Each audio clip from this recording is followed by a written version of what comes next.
Mari, estamos na linha com o empresário Flávio Rocha, dono das lojas Riachuelo e pré-candidato à presidência da República pelo PRB. Flávio Rocha, boa noite, seja muito bem-vindo aqui à Jovem Pan.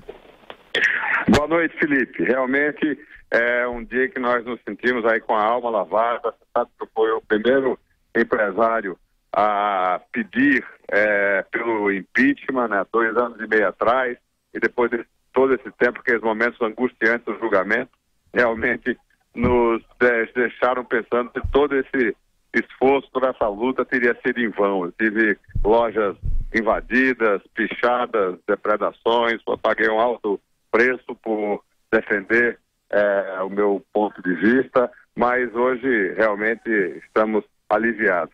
Mas, Felipe, eu acho que a luta contra a corrupção não se encerra em prender os corruptos. É importante agora a fase estrutural. A corrupção existe porque o Estado é apetitoso, o Estado tem tetas gordas para atrair os corruptos. Então tem duas fases, tem que prender os corruptos, mas tem também que fazer as mudanças estruturais que diminuem a corrupção. Exatamente, Flávio Rocha. E o senhor citou aí invasões, na verdade, do Movimento Sem Terra, não é isso? Do MST, em uma das fábricas das lojas Riachuelo, em Natal, foi isso? Como é que foi esse caso e qual foi o desdobramento dele? Exatamente, nós temos sido vítimas pontuais aí de algumas perseguições. Há um mês atrás houve uma invasão, 800 terroristas do MST, o que é mais incrível, Felipe, transportados em ônibus da Universidade Federal do Rio Grande do Norte. Você vê para onde é que está indo o nosso suado dinheirinho para financiar a educação dos nossos alunos, né? Transportados por ônibus da Universidade Federal, invadiram uma fábrica, mas o mais interessante é que foram postos para correr pelas próprias costureiras das fábricas, indignadas com a ocupação. Vitor Brown. Flávio, boa noite, é Vitor aqui, tudo bem? Boa noite, tudo bem, Vitor? O seguinte, Flávio, em relação à disputa eleitoral, o que é que você acha que muda agora com a prisão do Lula? A gente conversava mais cedo, inclusive, com o Alberto Rola, um advogado especialista em direito eleitoral, e na questão jurídica nada muda, né? O impedimento dele continua sendo o mesmo. Mas agora com a prisão do Lula, você acha que isso provoca alguma mudança? O PT deve explorar isso politicamente também? Qual o impacto que você projeta na eleição? Você que também é um dos pré-candidatos aí à presidência. Eu acho que se facela um polo de aglutinação do que restava aí do discurso de esquerda. Eu acho que esses votos não vão necessariamente para um candidato que defenda as posições de esquerda, estatizantes, ou as inversões de valores que sempre a esquerda divide. Eu acho que boa parte desses votos podem ir para um discurso que ofereça uma esperança de reconstrução, de prosperidade, de geração de empregos. Eu tenho a impressão que esse voto o voto do Lula já não era meramente ideológico. Eu acho que o que vai acontecer realmente é uma dispersão por vários segmentos e várias propostas diferentes. E Flávio Rocha, o senhor disse aqui na primeira resposta da importância de manutenção do combate à corrupção, que ele não evidentemente esse combate não acaba com a prisão do Lula e é preciso fechar certas torneiras que favorecem a corrupção. E a gente viu pelas investigações que os maiores esquemas de corrupção são principalmente nas maiores estatais brasileiras. O senhor chegou a essa disputa presidencial com um discurso liberal, se posicionando como um tipo de candidato que tem uma agenda que realmente falta na política brasileira, que é liberal na economia e conservador nos costumes, e o senhor acredita que a privatização das estatais e eventualmente a extinção de outras pode ajudar nesse combate à corrupção? Exatamente. Eu acredito que o habitat natural da corrupção é o Estado inchado, são os monopólios estatais. O monopólio é um convite à corrupção, né? Porque o desinfetante natural contra a corrupção é o livre mercado, né? Uma empresa que coabite num regime de concorrência jamais pode se dar ao luxo de compactuar com o executivo corrupto que coloca um sobrepreço de 100 ou 200% de taxa de propina em qualquer insumo. Quer dizer, porque na livre concorrência a corrupção é um fator de custo que vai para preço.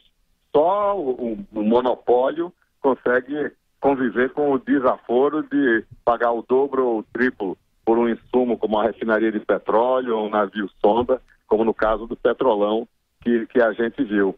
Então, eu até escrevi um artigo publicado recentemente que falava do presunto e as moscas, uma analogia com a corrupção. A Operação Lava Jato está brilhantemente fazendo a prisão das moscas, matando as moscas, mas existe um apetitoso presunto de pendurado na sala.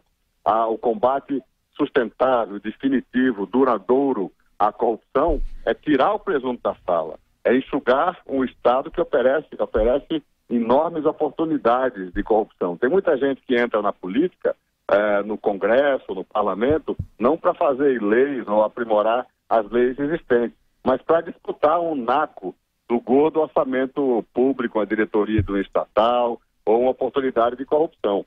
Então, prender os corruptos é importante, mas é necessário tirar o presunto da sala, fazer a reforma do Estado que o torne menos apetitoso aos olhos dos corruptos.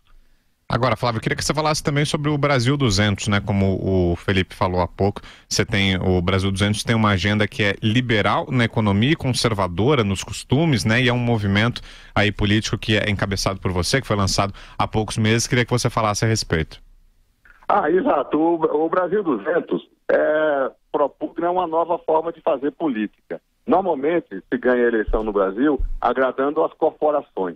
Uma pequena aristocracia burocrática, eu diria de 2% da população, mas que se apoderou de metade do esforço de produção nacional, que é o Estado brasileiro, né?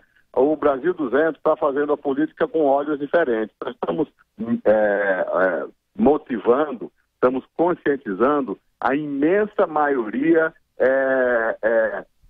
apática, né? Ou adormecida da população brasileira, que são os 98% que bancam a gigantesca farra estatal.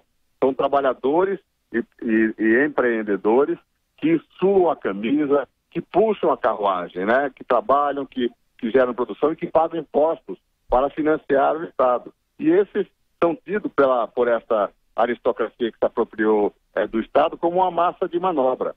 Então, o Brasil 200 é uma nova forma de fazer política. Nós redirecionamos o nosso discurso para uma população que está se tornando crescentemente consciente. Eu acho que é por essa via que nós vamos mudar a política e fazer com que o governo brasileiro deixe de ser uma corte isolada lá em Brasília, se servindo do poder para manter os seus privilégios, e nós possamos realmente devolver o Estado brasileiro aos seus donos, que somos nós, o povo brasileiro.